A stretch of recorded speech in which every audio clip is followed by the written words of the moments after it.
খবর 24 সাথে আপনাকে স্বাগত।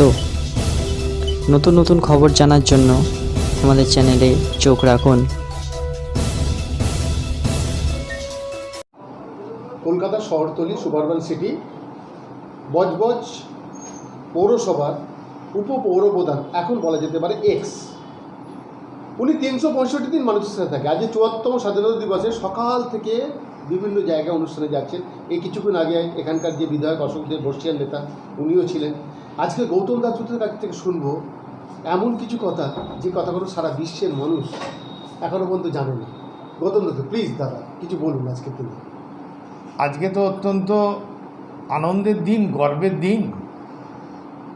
আমাদের দেশ ভারতবর্ষের 74তম স্বাধীনতা দিবস। যে অমর শহীদরা ব্রিটিশ সাম্রাজ্যবাদের বিরুদ্ধে লড়াই করতে গিয়ে প্রাণ বিসর্জন দিয়েছেন, তাদের দেশ ও মাতৃকাকে স্বাধীন করার সংকল্প নিয়ে আজকে তাদের আমরা শ্রদ্ধা জানাই এবং আমাদের দেশের পতাকা, জাতীয় পতাকা উত্তোলনের মধ্য দিয়ে আমরা উদযাপন করি যথাযথ শ্রদ্ধা ও মর্যাদা সহকারে দেশব্যাপী। কিন্তু এর মধ্যেও একটা উদ্বেগ কাজ করছে যে 15ই আগস্টের যে স্বাধীনতা দিবস, যেভাবে আমাদের প্রধানমন্ত্রী 5ই আগস্ট বললেন, আজকের এই করোনার ভয়াবহ পরিস্থিতিতে মানুষ বাঁচবে কি মরবে, এই উদ্বেগ, এই অনিশ্চয়তার মধ্যে মন্দির তৈরি নাকি দ্বিতীয় স্বাধীনতা সংগ্রাম। আমরা জানি এই কথা প্রধানমন্ত্রীকে বলতে হচ্ছে, কেননা দেশের স্বাধীনতা সংগ্রামে হিন্দু মহাসভা, জনসংঘ, রাষ্ট্রীয় স্বয়ংসেবক সংঘ RSS বা বর্তমান বিজেপি কোনো ইতিহাস নেই, কোনো নজির নেই যে একজনও শহীদ হয়েছেন, দেশের জন্য প্রাণ দিয়েছেন, এক ফোঁটা রক্ত দিয়েছেন, এ নজির নেই, এর ইতিহাস নেই। তারা সেদিন ব্রিটিশ সাম্রাজ্যবাদের দালালি করেছিলেন, মুচলেখা দিয়েছিলেন। সাভারকার থেকে হেডগাঁওকার পর্যন্ত, ইভেন শ্যামাপ্রসাদ মুখার্জি পর্যন্ত, তারা মানুষকে খুব কৌশলে স্বাধীনতার ইতিহাস ভুলিয়ে দিতে চাইছে, যে কারা দেশের স্বাধীনতার জন্য লড়াই করেছিল আর কারা ব্রিটিশের দালালি করেছিল, সেই স্বাধীনতাকে, লড়াইকে পেছন থেকে ছুরি মেরেছিল। আজকে নতুন করে ইতিহাস ভুলিয়ে দেওয়ার চেষ্টা হচ্ছে দেশবাসীকে। যে সর্দার বল্লভভাই প্যাটেল, দেশের প্রথম স্বরাষ্ট্রমন্ত্রী, লৌহ মানব, কংগ্রেসের নেতা, স্বাধীনতা সংগ্রামী, তিনি এই RSSকে ব্যান্ড করে দিয়েছিলেন। RSS জাতীয় পতাকা উত্তোলন করতো না তাদের হেডকোয়ার্টার নাগপুরে পর্যন্ত। এই হচ্ছে তাদের ইতিহাস। আজকে ভুলিয়ে দেওয়ার জন্যে বল্লভভাই প্যাটেলের 3000 কোটি টাকা ব্যয় মূর্তি স্থাপন করা হচ্ছে, কিন্তু তার আদর্শ, তার কর্মসূচি, তার কাজ, সেটা নিয়ে আলোচনা নেই।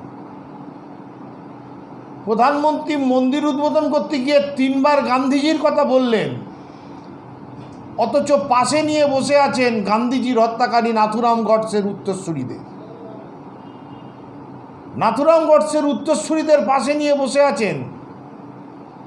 সেই অনুষ্ঠানেতেও RSS প্রধান মোহন ভাগবতকে, সেই RSSের নাথুরাম গডসে গান্ধীজিকে খুন করেছিলেন, জাতির পিতাকে খুন করেছিলেন। নাথুরাম গডসের নামে যারা জয়ধ্বনি দেয়, তাদের মুখে স্বাধীনতা আন্দোলনের কথা শোভা পায় না।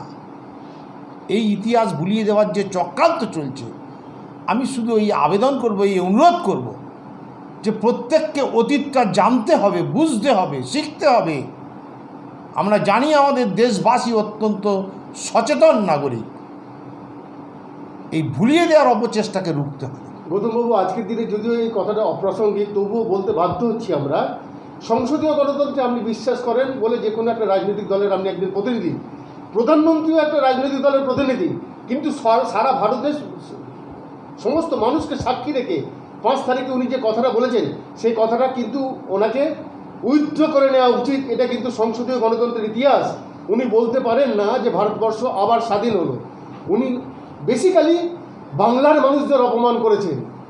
স্বাধীনতা সংগ্রামে সব থেকে অগ্রণী ভূমিকা নিয়েছিল বাংলার মানুষ। লক্ষ লক্ষ মানুষ, লক্ষ লক্ষ জওয়ান, লক্ষ লক্ষ মায়ের কোল শূন্য হয়ে গেছিল স্বাধীনতা সংগ্রামে। উনি কিন্তু বলতে পারেন না।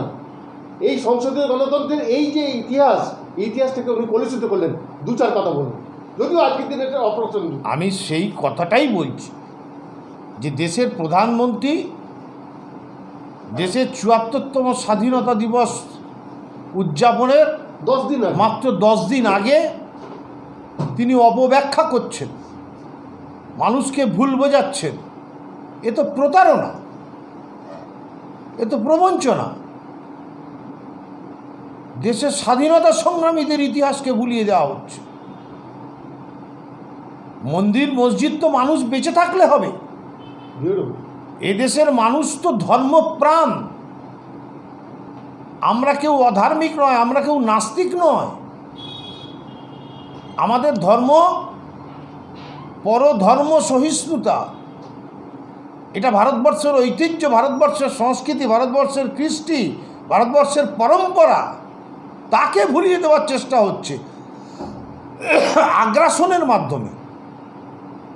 ধর্ম মানে পরধর্মকে আক্রমণ নয়, ধর্ম মানে সহিষ্ণুতা।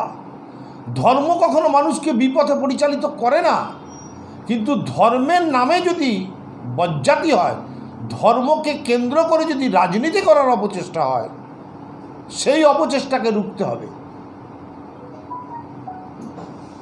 এই শপথ আজকে আমাদের নিতে হবে। কাট।